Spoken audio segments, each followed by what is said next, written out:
Royal Enfield have been absolutely ripping it up in the sales charts for the last couple of years. We've ridden a few of them for the channel and I've really enjoyed them. Last year I was out in the Interceptor 650 and thought it was a fantastic, great value for money, full of character parallel twin. And Carl was out in the Meteor 350, which we also thought was a great bargain alternative.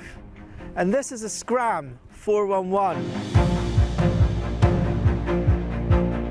Now, the observer among you will know that this is a derivative of the Himalayan, which is Enfield's adventure bike, which has got a bit of a cult following since it was introduced a couple of years ago. This is £100 cheaper and it's a little bit more accessible. Lower seat, smaller front wheel. So it's got more of a sort of city vibe about it, a bit more hipster. When you see Royal Enfield's promo shots, it's all beautiful young hipsters enjoying it on Californian beaches. But we're here in an unseasonably cold Fenlands with a bit of snow, and I'm a bit more hip replacement than hipster, so let's see how it rides.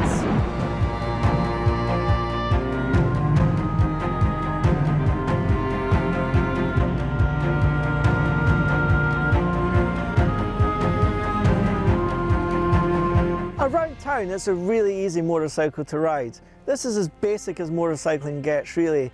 It costs £4,599 and you don't get an awful lot for your money. But what you get is kind of okay. It's a single cylinder engine, 24 brake horsepower, air cooled, 2-valve. It is just basic, but it's actually all right. Single cylinder engines can be a bit vibey, especially as they get bigger. But this is really smooth. Got a nice light clutch. It's a basic cable operated clutch, but it's adequate. The gearbox is smooth. And around town it feels like it's natural environment. It's quite a low bike, but actually you sit, the riding position's quite commanding. You can sit over the traffic. It's fairly narrow. It's not the lightest bike, it's about 185, 190 kilograms fueled up. When you get on the open road, it starts showing a little bit more exposed. Your top speed's kind of about 70 miles an hour. It feels kind of comfortable at 60. It pushes on to 70, and beyond that, kind of the revs, it gets a bit vibey and it sort of just struggles. I think you're not going to be breaking the speed limit on motorways, let's put it that way. It rides okay, the suspension's a bit basic. Here on these bumpy fen roads, it's not the most composed motorcycle in the world, but around town, it's fine. The front end is a little bit heavy, I think, but again, it's easy enough to ride, it's very gentle. The one thing I really don't like about it though are the brakes. The front brake really lacks power, it lacks feel, which is a surprise because the caliper itself comes from Brembo, or Brembo's sort of budget brand. So one would think that perhaps that's something that you will be able to fix maybe by changing the pads and or the brake lines, but you shouldn't have to, and it really is disappointing. It's so weak I couldn't even activate the ABS on it. So that's somewhere that you could do a bit better with Royal Enfield. But other than that, it kind of is what it is.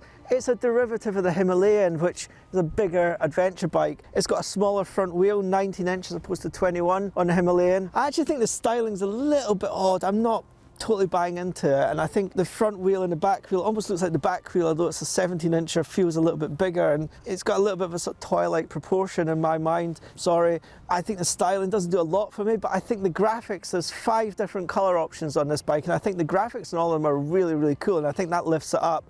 I like the yellow side pods on it. I think it raises it up a bit and maybe adds a bit to the hipness of it.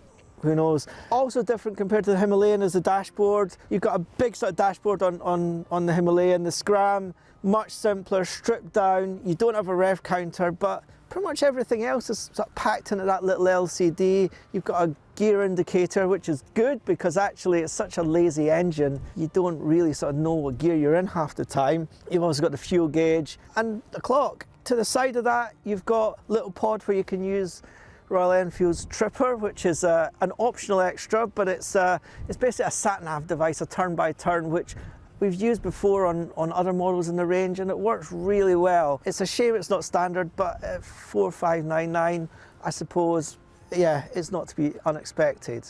It's quite funny seeing all the Royal Enfield ads of the bikes getting ridden off-road and so on. So we did do a little bit of going down some byways, and it's not an off-road bike, but it's a bit of fun. And because the engine is so gentle and docile, actually, it's got that do everything kind of thing to it. And you can see its origins are in India, where a lot of the roads are a bit rougher and stuff. And it's kind of true to the Royal Enfield and the sort of Himalayan brand. So to conclude, I've really enjoyed my time with Royal Enfields in the past, and this is probably, I have to say, my least favourite of the 3 Royal Enfields I've ridden in the last couple of years. But that said, it has got a place. I think if you live in the city, you know, I could definitely see some of the people that frequent the famous East End London biker cafe get into these. It makes sense. They're cheap as chips to buy. They're easy to ride. There's not a lot else out there on the market like this. It's very old school. I think it's one of those bikes that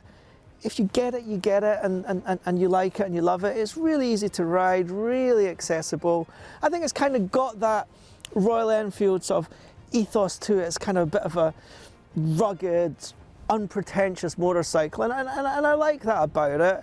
But it is basic, and maybe a bit too basic for some. I think I need to do a few more miles on it before I hand it back. So yeah, I'm going to do the last few miles before we hand it back. In the meantime, you can read my final thoughts on the Inside Bikes website. The URL will be below. Till next time, thanks for watching.